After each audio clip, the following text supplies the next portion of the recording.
بسم الله الرحمن الرحيم الحمد لله الذي أنعمنا بنعمة الإيمان ومن علينا بإحسانه وأعطانا الإسلام والصلاة والسلام على سيدنا وحبيبنا وشفيعنا ومولانا محمد خير الأنام وعلى آله وأصحابه الإدام إلى يوم القيامة. أما بعد فقد قال الله تبارك وتعالى في كتابه العظيم: يا أيها الذين آمنوا من يرتد منكم عن دينه فسوف يأتي الله بقوم يحبهم ويحبونه أذلة على المؤمنين أعزة على الكافرين يجاهدون في سبيل الله ولا يخافون لومة لائم. وقال الله تبارك وتعالى: ود كثير من أهل الكتاب لو يردونكم من بعد إيمانكم كفارا حسدا. وقال الله تبارك وتعالى: ومن يشرك بالله فقد حرم الله عليه الجنة ومأواه النار. وقال الله تبارك وتعالى: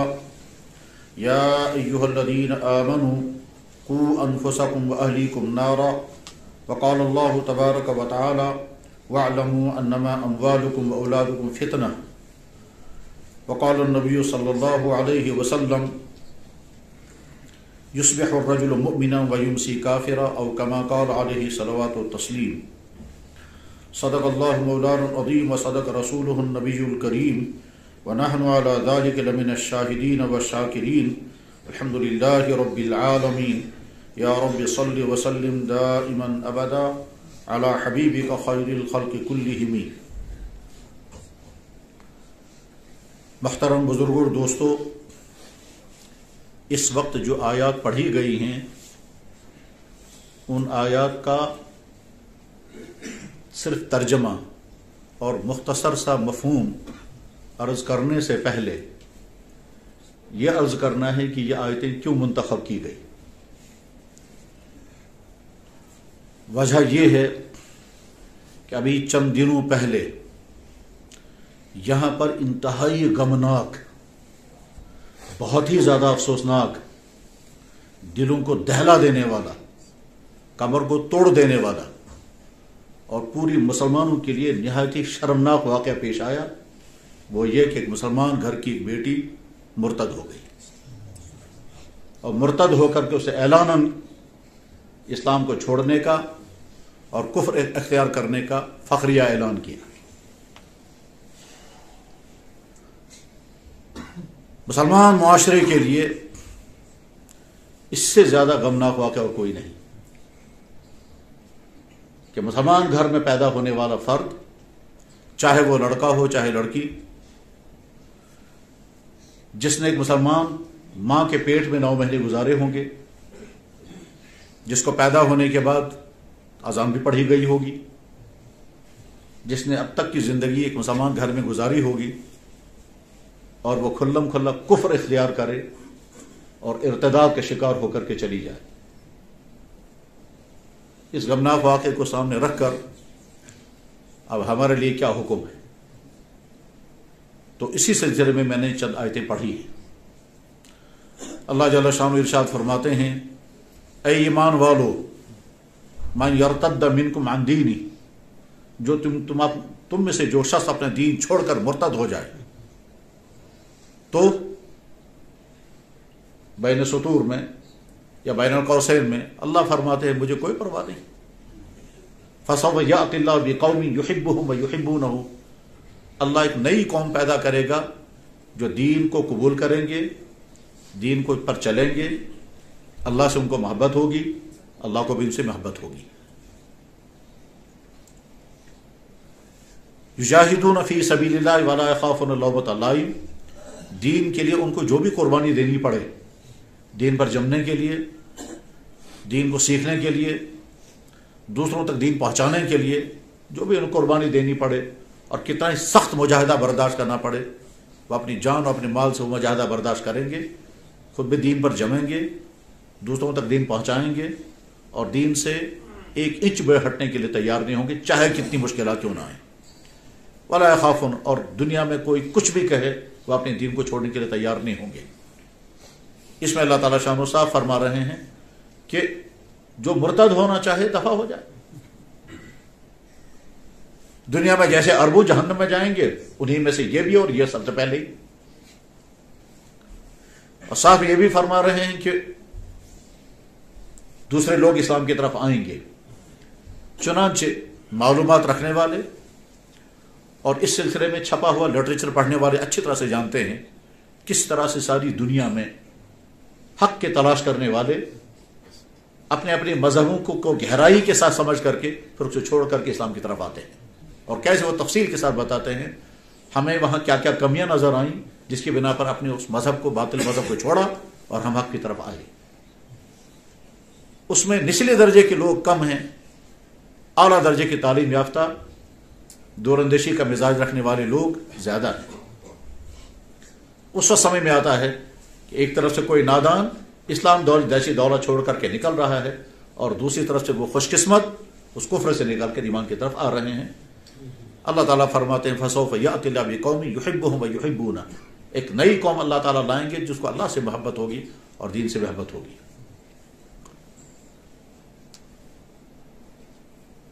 اس آیت کے ذیل میں ایک حدیث کو بھی سمجھ لینا چاہیے کہ جناب رسول اللہ صلی اللہ علیہ وسلم نے ایک طویل حدیث میں ارشاد فرمایا، اگر دنیا کے تمام انسان ساری زندگی اللہ کے انکار اور اللہ کے نافرمان پر تل جائیں تو اللہ تعالیٰ فرماتے میری شان میں اتنی کمی بھی نہیں ہوگی کہ جتنا سمندر سے پانی کا قطرہ نکالنے سے ہوتی۔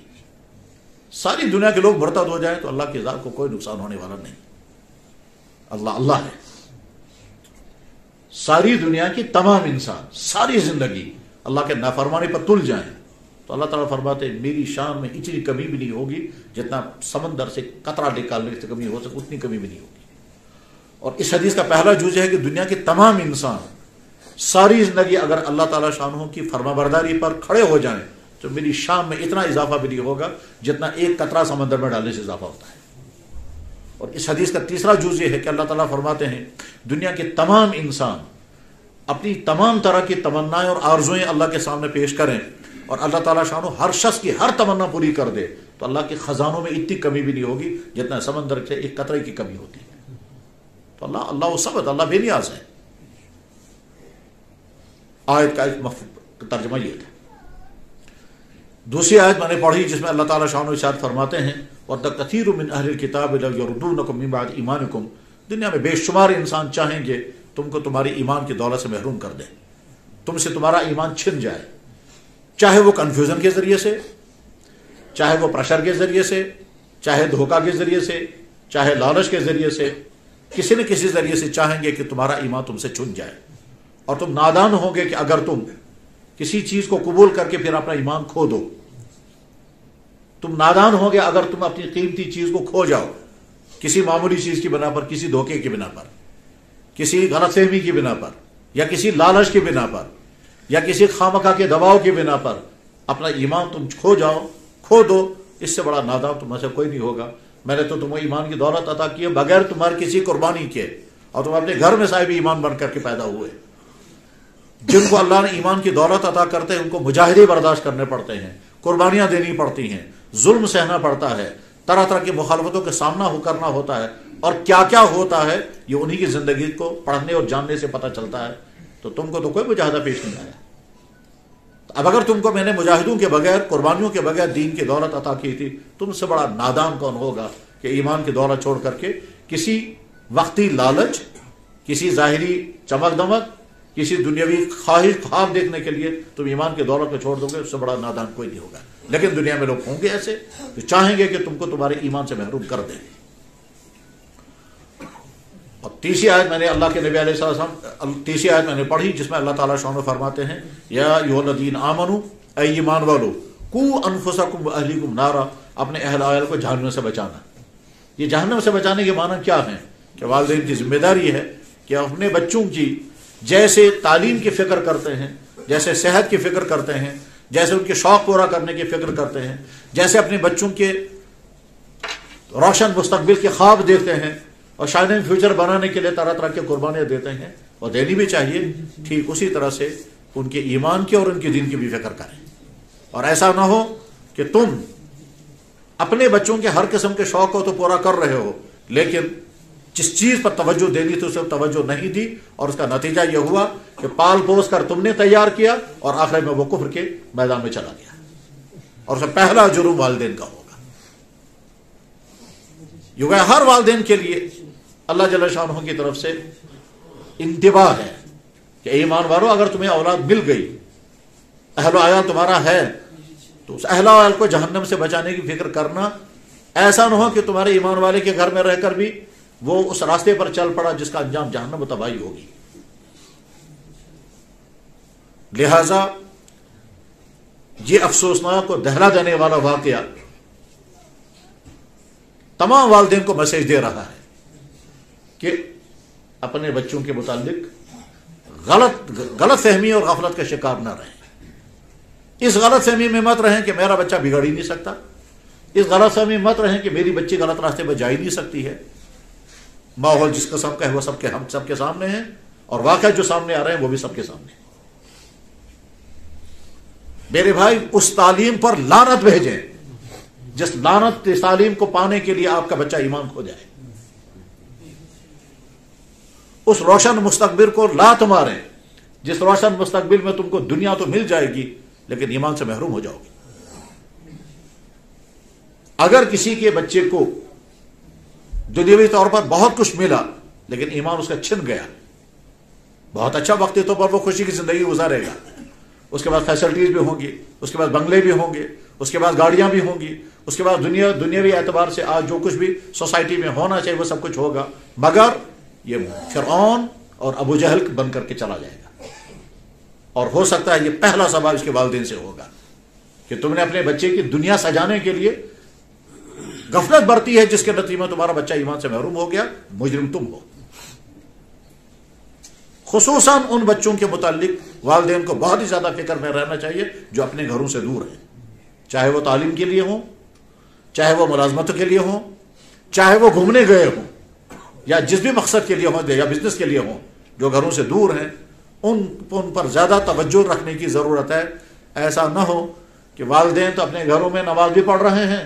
اور وہ یہ سمجھتے ہیں کہ ہمارا بچہ بھی ٹھیک ہی ہوگا، اور المیہ یہ ہے کہ یہاں کے والدین اپنے بچوں سے ہر کچھ پوچھیں گے، صحت ٹھیک ہے، کھانا کھا لیا، کھانا کیا تھا، پیسوں کی ضرورت تو نہیں ہے، کپڑے دھلے ہوئے ہیں یا نہیں، یہ ساری باتیں پوچھیں گے، لیکن یہ کبھی نہیں پوچھیں گے تم نماز پڑھتے ہو یا نہیں، یہ کبھی نہیں پوچھیں گے تم کسی خرابی کا شکار تو نہیں ہو گئے، یہ کبھی نہیں پوچھیں گے تم ڈرگس تو نہیں کرنے لگ گئے، یہ کبھی نہیں پوچھیں گے تمہارے کوئی غلط تعلقات تو نہیں شروع ہو گئے۔ آخر گھر سے باہر یہ نوجوان لڑکا ہے اور گندے ماحول کے اندر ہے جہاں چاروں طرف سے کو سسٹم ہے، لڑکے اور لڑکیاں ایک ساتھ رہ رہے ہیں، اس ایسے گندے ماحول میں جوانی کی زندگی ہے، تو یہ والدین کیوں نہیں پوچھتے ہیں بیٹا تم بچے بھی ہو یا کہیں کسی خرابی کے شکار تو نہیں ہو گئے۔ اور خصوصاً وہ والدین جن کی بچیاں باہر ہیں، چاہے وہ کس مقصد کے لیے ہیں اور کہاں کہاں ہیں، ان کے اور زیادہ چوکنا ہونے کی ضرورت ہے کہ ایسا نہ ہو کہ آپ ایک طرف سے تو خوشی محسوس کر رہے ہیں کہ ہماری بیٹی جاب کر رہی ہے، اور آپ خوشی محسوس کر رہے ہیں کہ ہماری بیٹی ڈگریاں لے پا رہی ہیں، لیکن ادھر سے یا تو اس کا ایمان چھن چکا ہوگا اور یا پھر اس کی عصمت لٹ گئی ہوگی، اور یا نہ جانے کن کن غلط کاموں کا شکار ہو رہی ہوگی وہ، اور ہم مطمئن بیٹھے ہوئے ہیں کہ ہماری بیٹی ڈگری لے کر آئے گی اور پیسہ کما کر لائے گی۔ ان ڈگریوں اور ان پیسوں سے کریں گے کیا ہم، جس کے نتیجے میں آپ کے اس پیارے بچے کا جس کے متعلق آپ نے خواب دیکھے تھے وہ محروم ہو کر کے چلا گیا، وہ محروم ہو گیا۔ بہرحال میں نے آیتیں اسی غرض کے لیے پڑھی کہ ہم میں سے ہر شخص جن کو اللہ نے اولاد دی ہو، اپنے اولادوں کے بارے میں بھائی ہوشیار رہیں، اس غلط فہمی میں مت رہیں کہ میرا بچہ میری بچی کبھی نہیں بگڑ سکتی ہے کیونکہ وہ آپ کے سامنے بہت شریف بن کر رہ رہے ہیں، شریف ہوں گے، لیکن باہر کا جو ماحول ہے، اس ماحول میں جو واقعات سامنے آ رہے ہیں ان واقعات سے عبرت لینی چاہیے۔ عقل مندی کی بہت ساری نشانیوں میں سے ایک نشانی یہ بھی ہے کہ السعید من وعظ بغیرہ، سمجھدار نیک بخت فیروز بخت انسان وہ شخص ہے کہ جو دوسروں کے حالات دیکھ کر نصیحت پکڑے۔ جس راستے سے گزرتے ہوئے لوگوں کو ایکسیڈنٹ ہوتے ہیں، جب آپ اس راستے سے چلنا چاہیں گے تو 100 مرتبہ سوچیں گے کہ قوم بہتوں کے ایکسیڈنٹ ہو چکے ہیں، کہیں میرا بھی نہ ہو جائے۔ جس کام کے کرتے ہوئے دسیوں کو نقصان ہو گئے ہوں اور آپ کے سامنے ہیں، آپ اس کام کو اگر کرنا چاہیں گے تو 10 مرتبہ سوچیں گے کہ صاحب ہمیں وہ کام کرنا چاہیے یا نہیں جس میں بہتوں کا نقصان ہو گیا. تو جب واقعات ایسے آ رہے ہیں سامنے کہ گھروں کے اندر پائے جانے والے بچے جو ہیں وہ اس راستے پر چل رہے ہیں, تو وہ والدین کیوں مطمئن بیٹھیں گے کہ ہمارے بچے تو کبھی بگڑ ہی نہیں سکتے ہیں. میرے بھائی, ہو سکتا ہے اللہ بچائے کسی کا بچہ وہاں پہنچ چکا ہوگا جہاں آپ نہیں چاہیں گے میرا بچہ وہاں پہنچ جائے, مگر وہ پہنچ چکا ہوگا اور وہ چھپا کر کے رکھے گا عرصے تک, اور اس کے بعد پھر جب اس کو ظاہر کرنے کا وقت آئے گا اس وقت معاملہ آپ کے ہاتھ سے نکل چکا ہوگا. بہرحال, یا ایھا الذین آمنوا قوا انفسکم واہلکم نارا, اے ایمان والو اپنے آپ کو اور اپنے اہل و عیال کو جہنم سے بچانا. میں حدیث سنا کر بات ختم کر رہا ہوں. جناب رسول اللہ صلی اللہ علیہ وسلم نے فرمایا یصبح الرجل مؤمنا ویمسی کافرا, وقت ایسا آنے والا ہے کہ صبح کو ایک آدمی مومن ہوگا, شام کو کافر بن چکا ہوگا. اس کے بنا شام کو کافر ہوگا, صبح کو مومن بن چکا ہوگا. اور اس کے لیے ضروری نہیں کہ صاحب کوئی لمبی تحقیقات آپ نے کی ہوں. اسلام اور کفر کے درمیان کیا تحقیقات کرنی ہے؟ اسلام حق ہے, کفر باطل ہے, اس میں کیا نئی تحقیقات کرنی ہے؟ اور جو لوگ کفر کو اختیار کر رہے ہیں ان کا کوئی نئی چیز نہیں آئی کہ صاحب اسلام کے اندر کوئی کمی پیدا ہو گئی اور ان کو وہ ٹریس ہو گئی یہ کمی, لہذا وہ نئی کوئی چیز پانے کے لیے ہرگز نہیں. اسلام حق ہے بلا شبہ حق ہے, اس کے علاوہ باقی جو کچھ ہے باطل ہے. اور اگر کوئی باطل کی طرف جا رہا ہے تو کسی اس کے اندر کوئی چیز نظر نہیں آئی ہے, یا تو لالچ یا دھوکہ یا شیطانی. اور قرآن کریم میں اللہ تعالیٰ شاہ نے جناب رسول اللہ صلی اللہ علیہ وسلم سے فرمایا وَلَا يَسْتَخِفَنَّكَ الَّذِينَ لَا يُوقِنُونَ, کہ کفر اور اہل کفر اور جو آخرت کو نہیں مانتے اور جو اللہ کو نہیں مانتے وہ ہرگز کامیاب نہ ہونے پائیں کہ آپ کو اپنی قیمتی چیز کے متعلق باور کرا لیں کہ آپ کی قیمتی چیز نہیں ہے. یعنی اس کے معنی یہ ہے کہ ہمارے پاس قیمتی دولت ہے, حالات کوشش کریں کہ ہمیں محسوس ہو یہ قیمتی دولت کچھ نہیں ہے اور ہم کھو دیں اس کو. اس کی مثال سمجھانے کے لیے ہم کبھی کہتے ہیں, وہ کہا جاتا ہے کہ صاحب وہ ایک آدمی تھا, اس نے بہت اچھا بھیڑو خریدا. وہ بھیڑو خرید کر کے جا رہا تھا تو راستے میں 3 لڑکوں نے سوچا کہ کسی طرح سے ہم اسے چھین لیں, مگر زبردستی چھیننا جو ہے وہ ٹھیک نہیں رہے گا, اس لیے ہم اس کو کنفیوز کریں گے. چنانچہ 3 جگہوں پر الگ الگ نوجوان لڑکے کھڑے ہو گئے. ایک نے کہا جناب یہ آپ نے کتا کیوں باندھ رکھا ہے؟ اس نے کہا جناب یہ تو کتا نہیں, یہ تو بھیڑو ہے. اس نے کہا نہیں آپ کو دھوکہ لگا, یہ تو کتا ہے.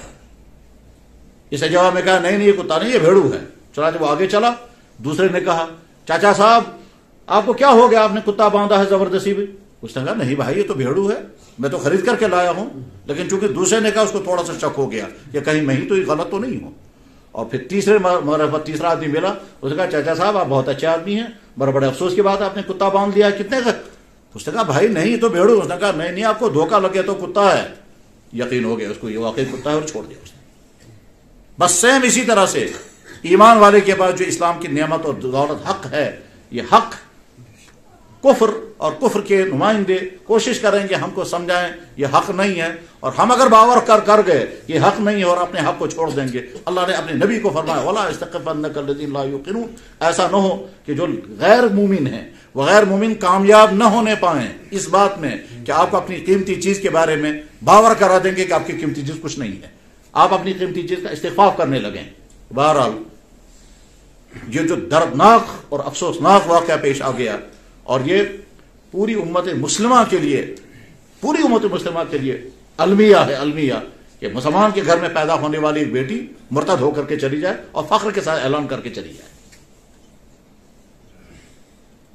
ہم سب کے لیے میسج جس میں یہ ہے کہ جن کو اللہ نے اولاد عطا کی ہے اپنی اولادوں کی فکر کریں. یقینا فکر کر رہے ہیں اور ساری چیزوں کی فکر کر رہے ہیں, کرنا بھی چاہیے, لیکن اس پہلو کی بھی فکر کریں, ان کا ایمان, ان کا اخلاق, ان کا کردار, ان کی وہ صفات جو ایک جوان کے اندر ہونی چاہیے وہ خراب سے خراب تو نہیں ہو رہی جا رہی ہے. ایسا نہ ہو ایمان چھن جائے, ایسا نہ ہو کردار برباد ہو جائے, ایسا نہ ہو وہ بدکاریوں کا شکار ہو جائے, ایسا نہ ہو وہ غلط عادتوں کا شکار ہو جائے, ایسا نہ ہو کہ کل کو آپ کے لیے وہ درد سر بن جائے. اور درد سر بننے کے معنی کیا ہیں؟ جناب رسول اللہ صلی اللہ علیہ وسلم دعا کرتے تھے یا اللہ مجھے ایسی اولاد سے بچانا جو اولاد ملے وبال بن جائے. حالانکہ حضور کے گھر میں ایسی کوئی اولاد نہیں تھی. یہ دراصل اسی کا اشارہ ہے کہ والدین فکر نہیں کریں گے, اولاد بگڑ جائے گی, اور بگڑنے کے بعد پھر اس مرحلے پر پہنچ جائیں گے تو بعد میں باپ مجبور ہوگا کہنے کے لیے یا اللہ میں بغیر اولاد کے رہتا یہ میرے لیے بہتر تھا, اور ایسی اولاد میرے لیے نہیں ہونی چاہیے تھی. اللہم انی اعوذ بک من امرأۃ تشیبنی قبل المشیر ومن ولد یکون علی وبالا، میں ایسی اولاد سے پناہ چاہتا ہوں جو اولاد میرے لیے وبال بن جائے. تو یہ وہی وبال ہے جو خود تو جہنم کے راستے پر چلی گئی اور ہو سکتا ہے والدین کے لیے بھی سبب. اللہ ہم کو سمجھنے کی توفیق عطا فرمائے. وآخر دعوانا الحمدللہ رب العالمین برحمتک یا